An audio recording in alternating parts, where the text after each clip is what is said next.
selamat sore pemirsa. Senang sekali apa kabar Indonesia akhir pekan. Kembali menyapa Anda tentunya untuk menemani waktu di akhir pekan Anda. Kembali lagi bersama saya Jasmine Rahmadi dan rekan Rehana Mezia. Halo Rehana. Halo Jasmine. Apa kabar hari ini? Happy atau jangan-jangan mendung kayak cuaca Jakarta pada sore hari ini? Iya, sebenarnya tuh kayak cuaca Jakarta sore ini ya, mendung, hujan, sama dengan hati yang hari ini tuh kayak lagi agak sedih gitu. Kenapa tuh, Re? Soalnya ngeliat berita ini ada seseorang nih ya yang melakukan mengakhiri hidupnya di salah satu universitas, yaitu adalah di Universitas Udayana. Ini mahasiswa yang cukup masih muda tapi udah mengakhiri hidupnya. Ntar kita akan bahas ya kayak gimana ya kronologinya. Karena kemarin juga videonya juga sudah beredar ya di media Betul. sosial. Dan ini juga nanti kita akan melihat ya bagaimana, tapi sebelum itu kita akan ke informasi pertama dulu. Pemirsa, aksi pembacokan brutal menggunakan senjata tajam jenis samurai terjadi di Jalan Geger Kalong, Tengah RT 04 RW 04, Kecamatan Sukasari, Kota Bandung, Jawa Barat pada Jumat dini hari. Seorang pemuda berusia 19 tahun menjadi korban peristiwa yang terekam kamera CCTV itu dan viral di media sosial. Inilah pemirsa detik-detik saat Albani Januar, pemuda berusia 19 tahun diserang secara membabi buta oleh dua orang tak dikenal di Jalan Geger Kalong Tengah, Rancasari, Kota Bandung, Jawa Barat. Dalam rekaman CCTV, tampak pelaku membawa samurai dan menyerang korban meskipun korban sudah memohon ampun dan diduga pelaku hendak merampas handphone milik korban. Warga sekitar menyebut kejadian berlangsung sekitar pukul 3 dini hari dan saat itu korban baru saja selesai ronda dan duduk sendirian di depan warung. Tiba-tiba, dua pelaku datang menggunakan sepeda motor dan langsung melakukan penyerangan. Warga menduga aksi tersebut merupakan percobaan ilegal. Akibat kejadian itu, Albani mengalami luka bacok di bagian kepala dan luka tusuk di perut.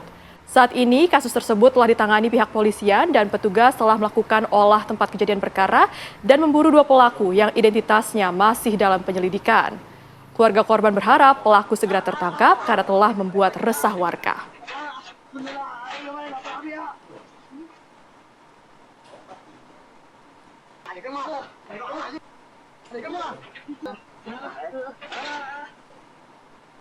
Pemirsa, seorang ayah yang mengalami depresi ini menyekap dua anak kandungnya di Pasar Rebo, Jakarta Timur. Warga Kalisari, Pasar Rebo digegerkan dengan peristiwa penyekapan di sebuah tempat fotokopi pada hari Jumat pagi. Petugas pemadam kebakaran Sudin Jakarta Timur yang menerima informasi langsung menuju TKP. Proses negosiasi untuk melepaskan kedua anak tersebut berlangsung alot. Setelah 1 jam, petugas berhasil mengamankan pelaku dan menolong kedua anak korban penyekapan.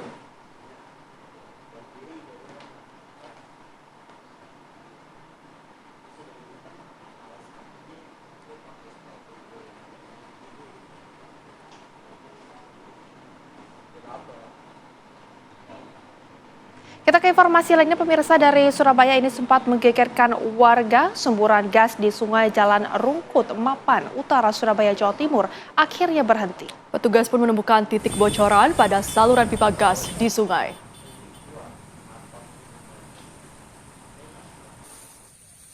Sempat membuat warga panik karena mengeluarkan bau menyengat. Sebelumnya semburan gas muncul setinggi 50 hingga 75 cm dengan tekanan yang cukup kuat.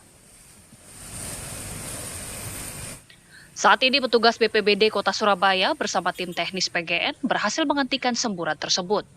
Petugas melakukan penggalian pada 5 titik yang berjarak sekitar 1,5 meter. Petugas kemudian menemukan kebocoran pada pipa gas yang menjadi sumber semburan. Setelah dilakukan penutupan, semburan gas akhirnya berhenti total. Ini setelah dilakukan analisa, semburan berasal dari pipa. Jadi yang mengalami kebocoran tepat di dalam sungai.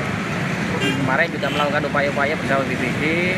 Untuk saat ini juga standby 1 kali 24 jam untuk pengecekan kembali pipa-pipa dan saluran yang berada di dalam sungai menggunakan. Diketahui semburan tersebut berasal dari kebocoran pipa gas yang terhubung dari dalam sungai.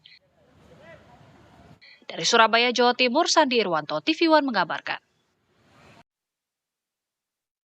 Seorang guru tega menganiaya rekan kerjanya yang juga sesama guru di salah satu sekolah di Palembang, Sumatera Selatan. Korban pun dirawat di rumah sakit lantaran pemirsa sempat ditampar dan kepalanya dibenturkan ke dinding.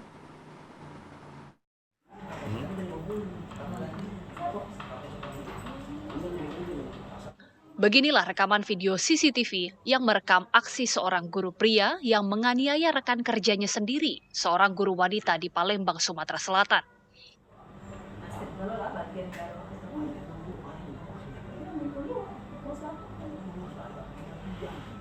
Sang guru menyerang rekannya dengan menampar, bahkan mendorong hingga menabrak dinding kelas sekolah. Nah, kan didorong sampai ke pintu. Keributan antara sesama guru ini terjadi lantaran kebijakan dari kepala sekolah yang meminta setiap guru harus menghadap untuk penandatanganan berkas sertifikasi. Namun korban yang merupakan guru wanita sempat menolak untuk menghadap sendiri, sehingga terjadilah cekcok yang berbuntut, penamparan dan dorongan oleh salah satu petinggi guru. Tuh, dijedut-jedut ke. Sudah yakin itu pasti. Korban kemudian dirawat di rumah sakit akibat mengalami luka di tangan hingga kepala akibat benturan.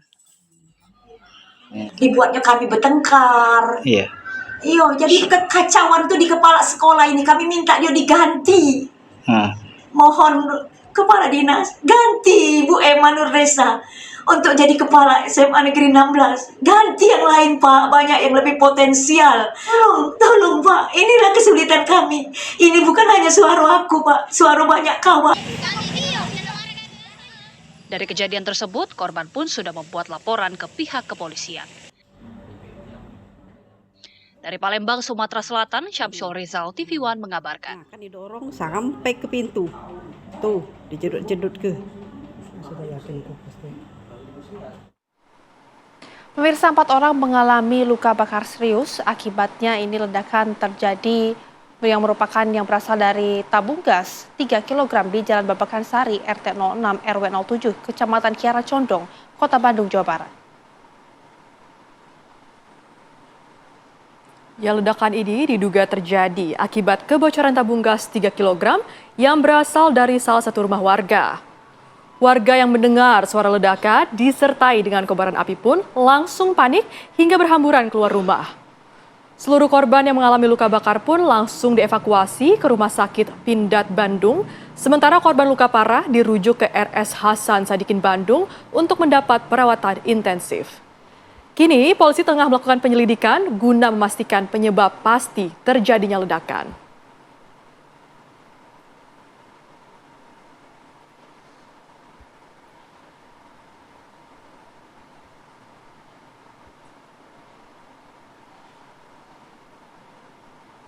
Ya pemirsa, pasca terjadinya ledakan gas melon yang terjadi di rumah warga di Jalan Babakan Sari, Kecamatan Kiara Condong, Kota Bandung, Jawa Barat pada Jumat pagi kemarin, warga dan kerabat korban ini mulai membersihkan puing sisa ledakan. Sejumlah warga juga mengevakuasi barang-barang yang masih bisa digunakan. Sementara itu, pasca ledakan, kondisi korban disebut sempat menurun. Pihak keluarga pun menjelaskan korban akan dilakukan operasi. Korban luka bakar terdiri dari pemilik rumah, Ade Rahmat, istrinya Mita, anaknya Shirley, serta seorang penjual gas yang saat kejadian sedang membantu di lokasi. Polisi pun masih terus mendalami terkait penyebab ledakan tersebut. Hasil penyelidikan sementara, kejadian disebabkan korban yang sempat mencium bau gas yang bocor lalu meminta bantuan tukang untuk memasang gas baru. Namun saat kompor dinyalakan, terjadilah ledakan tersebut.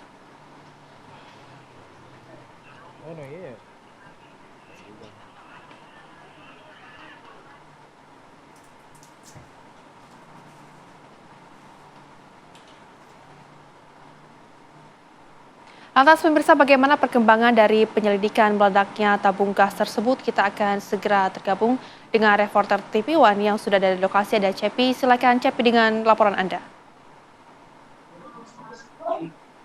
Ya baik, Riana, Jasmine, dan pemirsa TV One. Saat ini saya sedang berada di lokasi ledakan tabung gas melon atau tabung 3 kg di sebuah gang sempit di pemukiman padat penduduk di Babakan Sari, Kecamatan Kiara Condong, Kota Bandung, yang terjadi pada Jumat 17 Oktober kemarin, tepatnya pada pagi hari. Saat ini memang di tempat saya mengabarkan kondisi lokasi masih di garis polisi dan memang pada kejadian kemarin mengakibatkan 4 orang korban, yaitu 3 penghuni rumah yang terdiri dari kepala keluarga, istri, dan anaknya, serta penjual gas yang ikut menjadi korban dalam ledakan gas yang sempat juga terjadi kebakaran yang beruntung bisa dipadamkan oleh pemadam sehingga tidak merembet pada pemukiman yang padat penduduk ini. Namun sejauh ini tadi Rehana dan Jasmine, setelah saya konfirmasi kepada pihak kepolisian dari hasil penyelidikan tim Inapis Polrestabes Bandung bersama Polsek Kiara Condong, bahwa hasil penyelidikan sementara saat ini diduga ledakan yang terjadi pada kemarin pagi itu diakibatkan karena lalainya, minimnya juga di sini ventilasi sehingga mengakibatkan saat gas bocor tidak keluar namun beredar di area ruangan rumah yang disebut polisi memang terjadi kelalaian. Nah, sejauh ini memang untuk korban sendiri, Rehana dan Jasmine, itu saat ini sudah berada dirawat di 2 rumah sakit, diantaranya 3 orang dirawat di Rumah Sakit Pindad dan 1 orang dirujuk ke Rumah Sakit Hasan Sadikin Bandung. Jadi ini memang untuk keterangan dari pihak keluarga sendiri, rencananya hari ini pihak dari korban sendiri itu kepala keluarga dan istrinya itu nantinya akan dilakukan operasi di Rumah Sakit Pindad. Dan memang tadi menurut keterangan keluarga yang melihat korban ke rumah sakit kondisinya sempat ngedrop, mengalami kritis, namun saat ini memang belum ada keterangan dari pihak rumah sakit terkait dengan kondisi medis terhadap para korban ledakan gas yang sempat menghebohkan warga Kiara Condong, Kota Bandung ini. Namun tadi pihak kepolisian juga menghimbau, ini memang di Kecamatan Kiara Condong sebelumnya sebulan lalu pernah juga terjadi ledakan gas yang mengakibatkan 2 orang korban, dan itu juga terjadi karena minimnya ventilasi saat kebocoran gas, dan dihimbau kepada warga masyarakat untuk ketika memang terjadi kebocoran gas, sebaiknya gas tidak disimpan di dalam ember yang berisi air atau di ruangan yang minim ventilasi, sebaiknya ditempatkan atau dibuang ke ruang terbuka sehingga ketika kompor dinyalakan tidak terjadi ledakan gas yang begitu dahsyat yang mengakibatkan korban luka maupun yang tidak diinginkan hingga korban jiwa. Begitu Rehana dan Jasmine.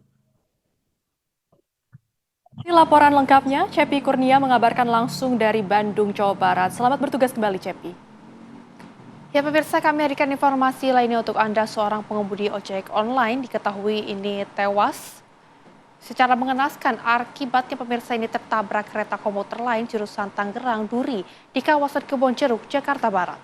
Ya, korban pun tewas usai menerobos palang pintu perlintasan hingga jasadnya terpental sejauh 50 meter. Warga Pesing, Kebonjeruk, Jakarta Barat dikejutkan dengan adanya seorang pengemudi ojek online yang tewas mengenaskan usai tertabrak kereta komuter lain jurusan Tangerang Duri, dan sepeda motor korban pun hancur tak berbentuk. Petugas kepolisian dari Polres Metro Jakarta Barat yang tiba di lokasi langsung melakukan identifikasi dan mengamankan barang-barang korban. Menurut saksi, korban yang bernama Sahroni, warga Kapuk Muara, Penjaringan, Jakarta Utara ini datang dari arah Pesing menuju Grogol tanpa mengangkut penumpang. Sesampainya di pintu perlintasan kereta, warga sudah memberitahu bahwa ada 2 kereta yang akan datang dan korban yang tidak sabar menunggu akhirnya nekat menerobos dan tertabrak kereta dari arah Tangerang Duri. Selanjutnya, jasad korban dibawa ke Rumah Sakit Cipto Mangunkusumo, Jakarta Pusat untuk dilakukan autopsi.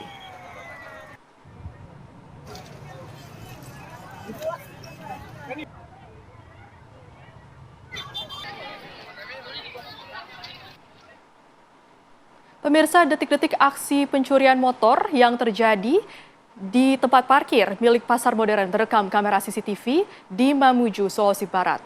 Dan saat ini pun pelaku masih dikejar polisi. Korban dengan motor berwarna merah masuk ke dalam pasar modern dan tidak membawa kunci motornya karena buru-buru akan membeli air mineral. Pelaku tiba-tiba muncul di dekat motor korban dan memperhatikan sekelilingnya aman. Pelaku pun langsung membawa kabur motor korban. Korban kini sudah melaporkan aksi pencurian motor tersebut di Polresta Mamuju. Hingga kini polisi masih mengejar pelaku pencurian motor di tempat parkir pasar modern tersebut.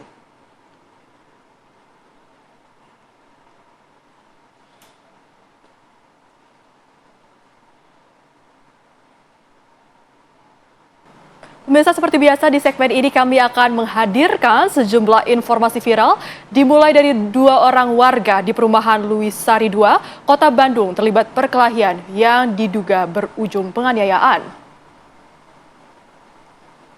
Ya, pemirsa, insiden tersebut juga dipicu karena parkir kendaraan yang dianggap menghalangi. Pihak kepolisian juga diketahui telah menangani kasus ini.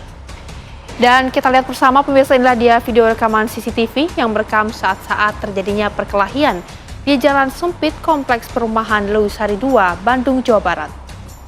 Dalam video ini terlihat perkelahian tak terhindarkan dan dikabarkan di antara mereka mengalami luka serius.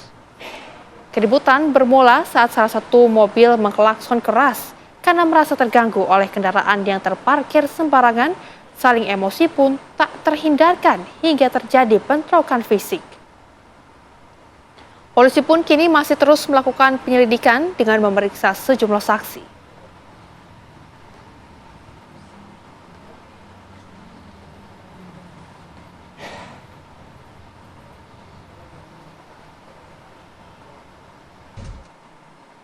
Ya, pemirsa, dua pelajar tewas ini setelah nekat membuat konten melompat dari atas jembatan Tegal, Jawa Tengah. Ya, kedua korban ini pun mengaku tak tahu sungai ternyata dalam dengan arus deras.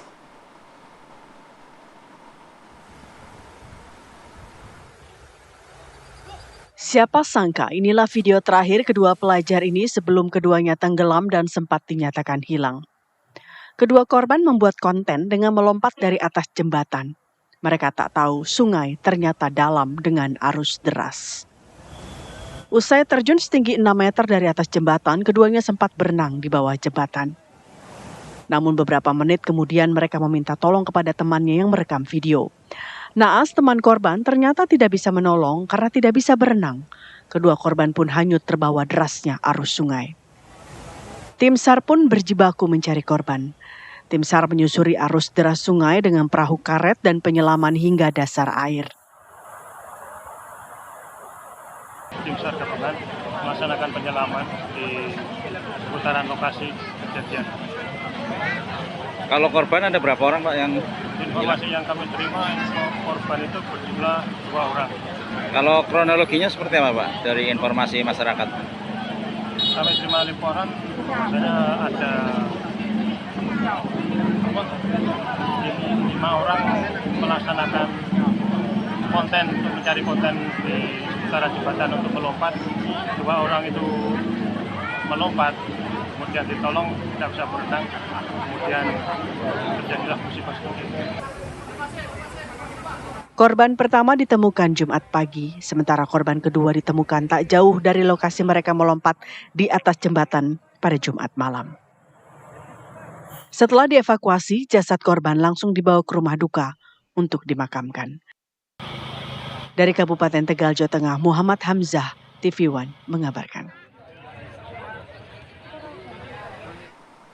Berikutnya pemirsa, video viral seorang anggota DPRD Kabupaten Pindrang melakukan tindakan mengancam terhadap seorang staf honorer di Dinas Kependudukan dan Catatan Sipil Pindrang, Sulawesi Selatan. Aksi tersebut dilaporkan oleh korban ke pihak kepolisian.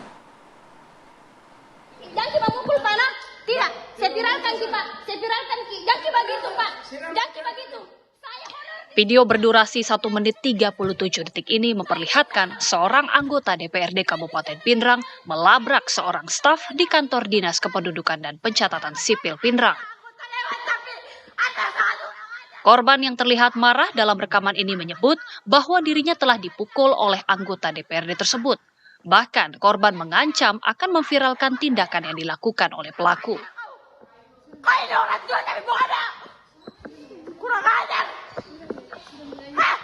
Diketahui pelaku merupakan anggota DPRD Pindrang dari Partai Gelora yang saat ini menjabat di Komisi 3. Sedangkan korban merupakan staf honorer di Dinas Kependudukan dan Pencatatan Sipil Pindrang. Kejadian tersebut berlangsung di Dinas Kependudukan dan Pencatatan Sipil Kabupaten Pindrang, Sulawesi Selatan. Ingin mencekik tapi karena saya mundur, jadi akhirnya terkesan dia di CCTV cuman menyentuh atau memegang leher saya. Tapi dia berencana mau memukul saya lagi dengan mengepalkan tangan seperti ini. Tapi karena saya bilang saya merekam, jadi dia tidak jadi Hingga saat ini pihak kepolisian belum memberikan keterangan resmi terkait insiden tersebut. Namun video viral ini sudah menjadi perbincangan hangat di kalangan masyarakat Pindrang. Jangan begitu, Pak. Jangan begitu. Saya honor di sini, Pak. Tapi saya tidak suka dikasih begitu. Saya bicara baik-baik, Pak. Saya bicara baik-baik. Saya bilang, kamu ini. Dari Pindrang, Sulawesi Selatan, Hasrul Abdul, TV One mengabarkan. Anda sangat kurang ajar. Awas kau ya. Saya bilang pada kau. Kalau kau saya tidak punya apa, tidak punya otak. Kau lihat saya. Informasi lain untuk Anda pemirsa dari wilayah Sulawesi Barat, korban perundungan di SMK Balanipa, Polewali Mandar, Sulawesi Barat, akhirnya melaporkan pelaku berinisial R ke polisi atas penganiayaan di lingkungan sekolah. R merupakan anak kepala sekolah yang dilaporkan bersama rekannya S yang diduga turut serta melakukan kekerasan.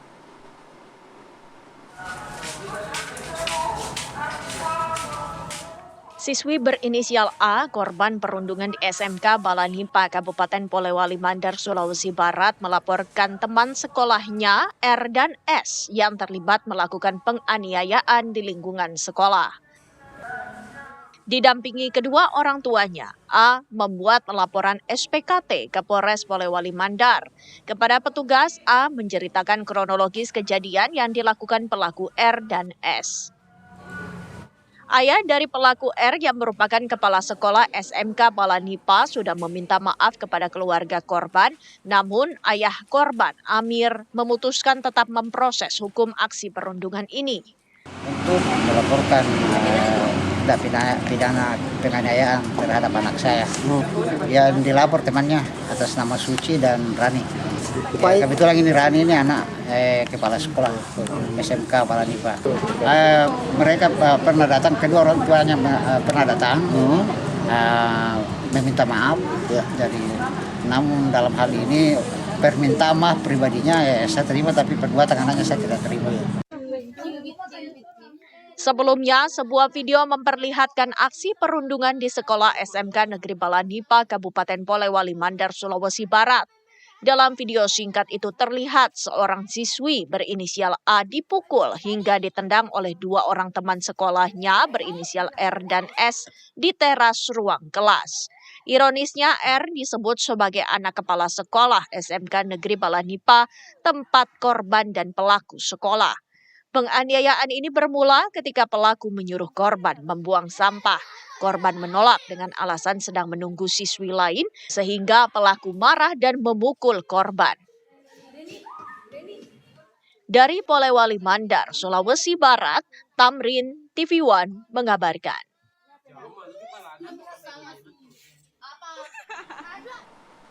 Pemirsa, media sosial ini dihebohkan dengan kasus tewasnya mahasiswa, yang adalah salah satu mahasiswa dari Universitas Udayana, Bali, yang adalah Timothy Anugah Saputra.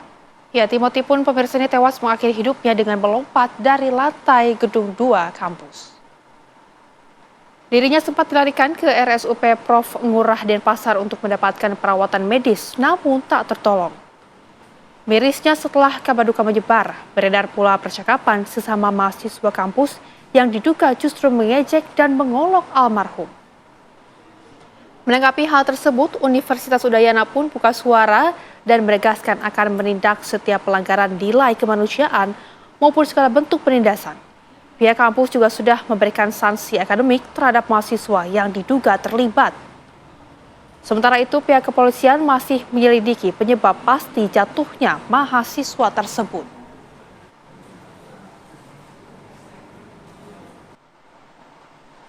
Anda masih bersama kami di Apa Kabar Indonesia akhir pekan. Pemirsa, gara-gara anaknya buang sampah di lingkungan warung sekolah, pemilik warung pukuli anak berusia 6 tahun menggunakan bambu. Inilah dia pemirsa rekaman video amatir warga yang sempat merekam kejadian satu keluarga mendatangi rumah korban di Desa Kajuana, Kecamatan Galis, Bangkalan. Kejadian penganiayaan ini terjadi pada saat bocah berusia 6 tahun membuang sampah di area warung, terduga pelaku di area sekolah yayasan di desa setempat. Pemilik warung marah dan memukuli anak korban menggunakan bambu hingga anaknya memar semua. Ibu korban yang tidak terima anaknya dipukul, justru pemilik warung mencaci maki orang tua korban hingga terluka.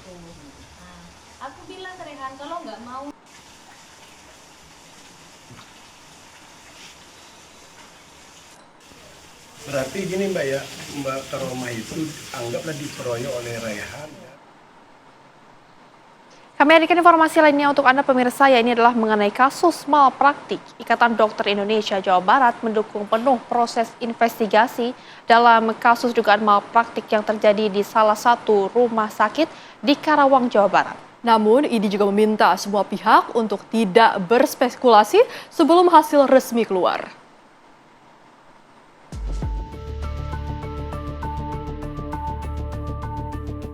Proses investigasi dugaan malpraktik terhadap almarhumah Mursiti 62 tahun, pasien Rumah Sakit Hastian Rengas Dengklok Karawang masih berjalan. Ikatan Dokter Indonesia Jawa Barat belum dapat memberikan penilaian secara medis, namun jika hasil investigasi ditemukan kesalahan prosedur, dikembalikan ke aparat penegak hukum. Menurut Ketua IDI Jawa Barat, IDI selalu menjalankan fungsi pengawasan melalui mekanisme etika dan kode etik kedokteran, serta pengawasan kompetensi yang dilakukan oleh majelis yang berwenang. Ikatan Dokter Indonesia akan mendukung sepenuhnya kerja dari tim investigasi yang dilakukan secara transparan, objektif, berdasarkan data-data yang valid dan profesional, sehingga hasilnya dapat menjadi dasar dalam menyampaikan informasi kepada publik, melindungi pasien, sekaligus juga melindungi tenaga dokter yang sedang melakukan tugasnya. Sebelumnya, Dinas Kesehatan Kabupaten Karawang, Jawa Barat menerjunkan tim investigasi menindaklanjuti informasi dugaan malpraktik di Rumah Sakit Hastian Rengas Dengklok. Sebagai tindakan awal, Dinas Kesehatan Karawang telah meminta penjelasan dari manajemen rumah sakit dan memeriksa prosedur operasi yang dilakukan. Tim juga akan mengumpulkan data tenaga medis yang terlibat dalam penanganan pasien. Selain itu, Dinas Kesehatan Karawang juga mengunjungi keluarga almarhumah Mursiti di Kabupaten Bekasi, Jawa Barat. Dinas Kesehatan menyatakan masih menunggu hasil audit internal yang dilakukan pihak Rumah Sakit Hastian. Nah, ada yang namanya RCA, ya kayak root cause analysis-nya. Jadi penyebab akar masalahnya itu dicari semua sama teman-teman di rumah sakit. Nah, hasil itu nanti yang kemudian akan disampaikan ke kami untuk kami telah lagi. Sebelumnya, dugaan malapraktik terhadap Mursiti 62 tahun terjadi di Kampung Pamahan, Desa Sumber Urip, Kecamatan Pebayuran, Kabupaten Bekasi, Jawa Barat. Saat jenazah akan dimandikan, lubang bekas operasi di perutnya tidak lagi dijahit. Keluarga makin terkejut, lubang luka di perut jenazah hanya disumpal kain kasa. Jenazah almarhumah telah dimakamkan di pemakaman desa setempat. Tim TV One mengabarkan. Sementara itu, hasil investigasi dari Komite Medik Kabupaten Karawang, Jawa Barat ini menyatakan tidak ditemukan unsur malpraktik dalam penanganan dari pasien asal Bekasi yang meninggal dunia usai operasi di Rumah Sakit Hastian. Ya, pemirsa, Kepala Dinas Karawang, ya ini adalah Dr. Endang Suryadi, mengatakan jika kain kasa yang ditemukan dalam perut pasien merupakan bagian dari prosedur yang disebut tamponade atau penyebatan untuk menghentikan pendarahan setelah operasi. Endang Suryadi juga pemirsa ini menambahkan dugaan malpraktik yang sempat viral di media sosial terjadi karena miskomunikasi.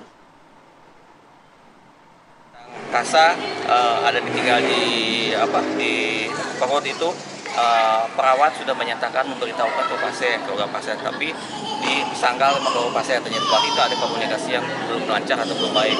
Terus juga pula kalau ini pasien dirawat harus secara teratur diganti, ternyata keluarga pasien nggak tahu juga. Nah itu jadi mungkin ada yang tidak sinkron atau mungkin belum jelas dari tim teman-teman perawat menjelaskannya, atau mungkin menjelaskan ke orang yang tidak ada waktu kita klarifikasi. Itu terutama mungkin bapak-bapak teman-teman wartawan sekalian secara umum ya. Jadi yang perlu perbaikan adalah di komunikasi baik di konsen maupun pos operasi, itu aja. Dan pemirsa, untuk mengetahui kebenaran apakah ada dugaan malpraktik yang terjadi di salah satu rumah sakit, yakni yang berada di Karawang, Jawa Barat, kita akan bergabung dengan Ketua ID Jawa Barat, yakni adalah Dr. Muhammad Lutfi. Selamat siang, Dok. Selamat siang, Kak. Baik, Dok, ini sebetulnya bagaimana penelusuran ID sejauh ini terkait dugaan malpraktik yang terjadi, Dokter? Ya, jadi terkait kasus dugaan malpraktek yang terjadi di salah satu rumah sakit di Karawang, Ikatan Dokter Indonesia bergabung ya dengan tim dari Dinas Kesehatan Kabupaten Karawang dan juga Dinas Kesehatan Provinsi Jawa Barat, dan juga dengan Perhimpunan ya Dokter Ahli Bedah Indonesia. Tentunya untuk melihat atau melakukan investigasi terhadap kasus yang terjadi ya. Jadi apakah kasus tersebut tergolong ke dalam suatu tindakan yang menyalahi SOP atau tidak. Saya mendapatkan informasi dari Ketua ID Cabang Kabupaten Karawang bahwa sebetulnya tindakan yang dilakukan oleh dokter di rumah sakit tersebut sudah sesuai dengan SOP ya. Jadi ada suatu tindakan yang dinamakan tamponet atau drainase ya. Memang bukan dalam arti tertinggal, tapi memang sebagai bagian dari tindakan medis. Nah tentunya kalau kasusnya seperti itu, berarti masih sesuai ya dengan SOP yang dilaksanakan oleh dokter tersebut. Artinya apakah ini juga sesuai Pak dengan hasil investigasi dari Komite Medik Kabupaten Karawang yang sebelumnya menyatakan bahwa memang tidak ada malpraktik begitu. Tanggapan Pak Lutfi sendiri bagaimana Pak? Iya, itu sebetulnya kan tergantung dari hasil investigasi yang dilakukan ya. Jadi tindakan yang dilakukan oleh dokter tersebut apakah sesuai SOP atau tidak tergantung dari tujuan dari tindakan tersebut. Nah, kalau tujuan dari tindakan tersebut adalah untuk tamponet atau drainase terhadap abses atau infeksi yang terjadi, maka itu memang suatu tindakan yang merupakan bagian dari tindakan medis ya. Tapi kalau misalkan itu bukan merupakan bagian dari tindakan medis, nah ini berarti kan melanggar SOP ya. Dan dari keterangan tadi Kepala Dinas Kesehatan menyatakan bahwa tindakan itu memang sengaja dilakukan ya sebagai bagian dari tindakan medis. Nah berarti ini adalah sesuai dengan SOP yang dilaksanakan. Baik, Pak Dokter, jadi ini artinya menurut ini sendiri penyebab pasti korban meninggal ini sebetulnya bagaimana ini, Dok? Ya, kalau menurut saya ini perlu mungkin ada miskomunikasi yang terjadi antara tenaga medis dengan keluarga pasien ya. Jadi mungkin tujuan dari tenaga medis tersebut tindakan itu dilakukan sebagai bagian ya dari tindakan penanganan kasus yang diderita oleh pasien. Tapi mungkin tidak terinformasi dengan baik sehingga dianggap itu suatu kelalaian mungkin ya, kelalaian atau yang tidak sesuai dengan SOP. Ya, Pak Lutfi, artinya jika kita telah lebih lanjut, lalu apa sebenarnya penyebab dari meninggalnya pasien ini? Karena kan diketahui juga bahwa keadaan pasien sebelumnya juga sempat mengalami melemah begitu, Pak Lutfi. Ya, untuk mengetahui penyebab kematian tentunya perlu investigasi lebih lanjut ya terkait penyebab kematiannya. Nah ini kan bisa dilakukan tindakan yang disebut dengan otopsi ya. Jadi tidak bisa serta-merta kita melihat dari kasus kemudian menentukan penyebab kematiannya gitu ya. Tapi harus dilakukan suatu tindakan otopsi untuk memastikan betul bahwa penyebab kematiannya disebabkan karena apa? Kadang-kadang seringkali suatu kasus yang kita pikir gitu ya berkaitan dengan penyakitnya, ternyata ada penyakit lain yang menyertai yang menyebabkan terjadinya kematian. Gitu. Baik, dokter, dengan adanya kasus ini kemudian evaluasi ke depannya akan seperti apa? Ya, tentunya Ikatan Dokter di Indonesia sebetulnya senantiasa berusaha meningkatkan kompetensi anggotanya, termasuk juga masalah etika kedokteran, kemudian juga etika pelayanan, termasuk juga komunikasi yang efektif ya, karena berbagai permasalahan dapat muncul sebetulnya dari komunikasi yang kurang efektif ya antara tenaga medis dengan pasien, dan tentunya ini akan menjadi bahan review kita untuk melakukan pembinaan lebih jauh kepada tenaga dokter yang melaksanakan tugasnya. Baik, tentunya kita harapkan bahwa ini menjadi bahan evaluasi juga ya Rehana ya ke depannya, agar komunikasi ini lebih lancar antara tenaga medis dan juga pasien. Terima kasih Bapak Muhammad Lutfi selaku Ketua ID Jawa Barat. Selamat sore Pak. Selamat sore. Pemirsa, kami akan hadirkan informasi lainnya untuk Anda, yaitu adalah mengenai kasus yang menjerat artis Ahmad Zoni terkait penjualan narkoba di dalam lapas mendapat reaksi keras dari Komisi 13 Dewan Perwakilan Rakyat. Dari rapat tertutup yang dilaksanakan Komisi 13 DPR RI dengan Ditjen Masyarakatan Kementerian IMIPAS, keduanya sepakat untuk membentuk panitia kerja mengusut peredaran narkoba di dalam rutan dan juga lapas.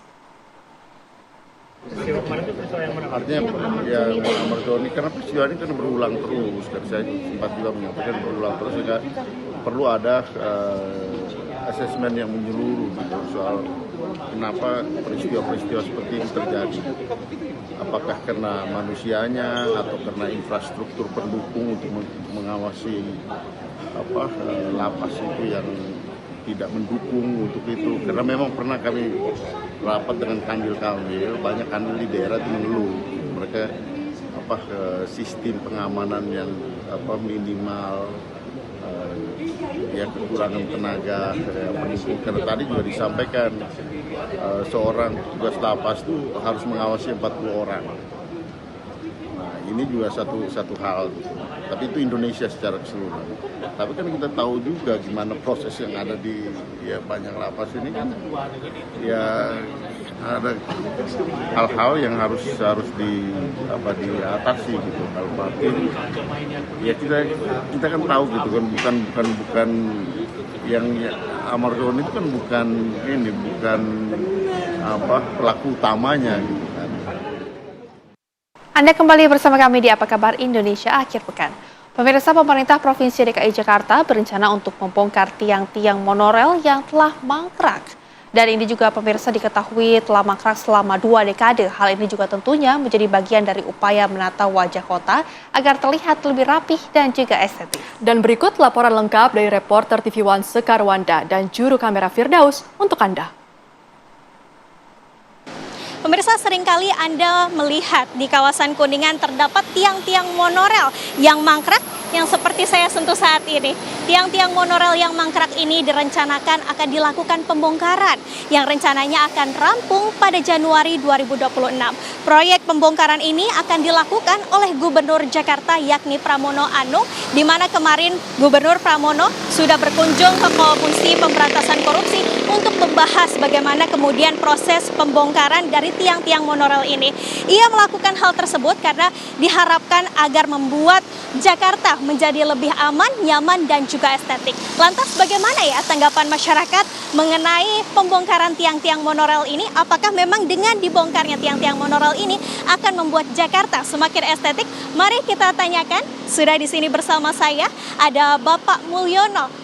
Nah, kita tanyakan langsung, Pak, menurut Anda dengan dibongkarnya tiang-tiang monorel ini apakah akan membuat Jakarta menjadi lebih rapih? Lebih rapih, lebih indah, dan mangkraknya bangunan ini udah 2 dekade kan. Jadi lebih baik mungkin dirapihkan, jadi bisa seperti jalan yang seberang sana. Lebih rapi, lebih nyaman lah untuk pengendara, buat nama yang menggunakan jalan kaki atau bersepeda, jadi lebih nyaman. Nah, Bapak sebagai pejalan kaki sendiri merasa terganggu nggak sih dengan adanya tiang-tiang monorel ini? Ya, jelas terganggu. Yang harusnya mungkin leluasa sekarang kan malah sempit. Ada harus kiri ke kanan, melangkahnya harus yang melihat tiang-tiang yang mangkrak, yang tidak berfungsi lah. Nah Pak, nanti setelah udah dibongkar nih, menurut Bapak apakah lebih baik dialihfungsikan begitu menjadi tempat-tempat lain seperti tempat duduk atau fasilitas lainnya, atau ya udah biarkan saja? Ya, sebaiknya memang diindahkan dengan mungkin kalau di tengah ini dibuat taman atau dibuat jalan lebih luas, dan kalau yang ini dibikin tempat-tempat duduk untuk pejalan kaki atau ini. Sama-sama. Ya. Dan pemirsa, itulah tadi salah satu tanggapan masyarakat mengenai rencana pembongkaran dari tiang-tiang monorel yang berada di kawasan Jakarta ini. Tidak hanya di Senayan, namun juga di Rasuna Said, di Kuningan ini juga banyak sekali, yang mana jumlahnya ini ada sebanyak 90 tiang pemirsa. Dan kita berharap dengan direncanakannya pembongkaran ini dan akan rampung di bulan Januari 2026 ini akan benar-benar segera terrealisasikan. Dari Jakarta, Sekar Wanda, Firdaus TV One mengabarkan. Kembali bersama kami di Apa Kabar Indonesia akhir pekan. Pemirsa, aparat kepolisian unit narkotika Polres Musi Banyu Asin, Sumatera Selatan menangkap 2 kurir yang diketahui ini membawa 3 kg narkoba jenis sabu yang disembunyikan di dalam mobil pada saat melaju, yang tepat ini pemirsa berada di Jalan Lintas Tengah Sumatera.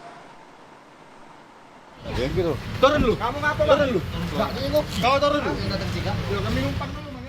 Inilah detik-detik penangkapan dan penggerebekan sebuah mobil pribadi yang dikendarai seorang kurir bersama istrinya yang membawa 3 kg lebih narkoba jenis sabu. HP aku Kak, mana? Lagi.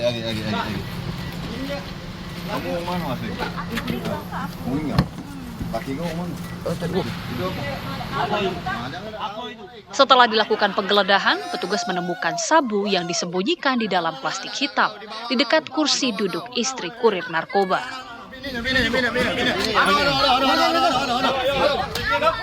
Jingok.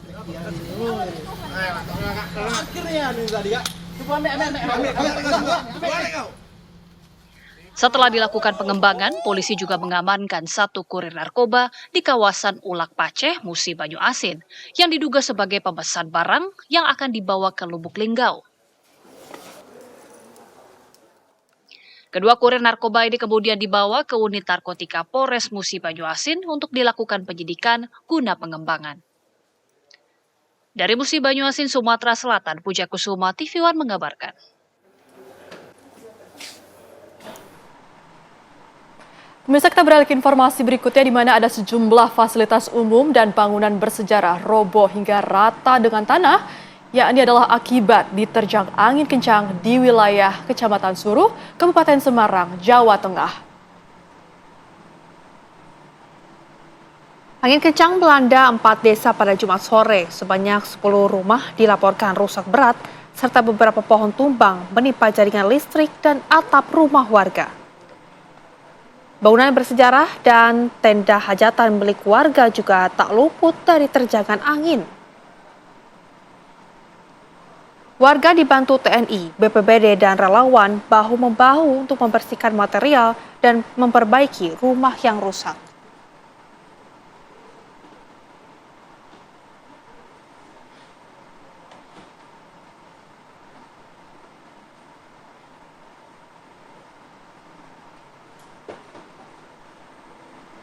Informasi tadi juga pemirsa sekaligus menutup jumpa kita di Apa Kabar Indonesia akhir pekan. Saya Rehana Mezia. Dan saya Jasmine Rohmadi, mewakili kru yang bertugas. Pamit undur diri, terima kasih dan happy weekend.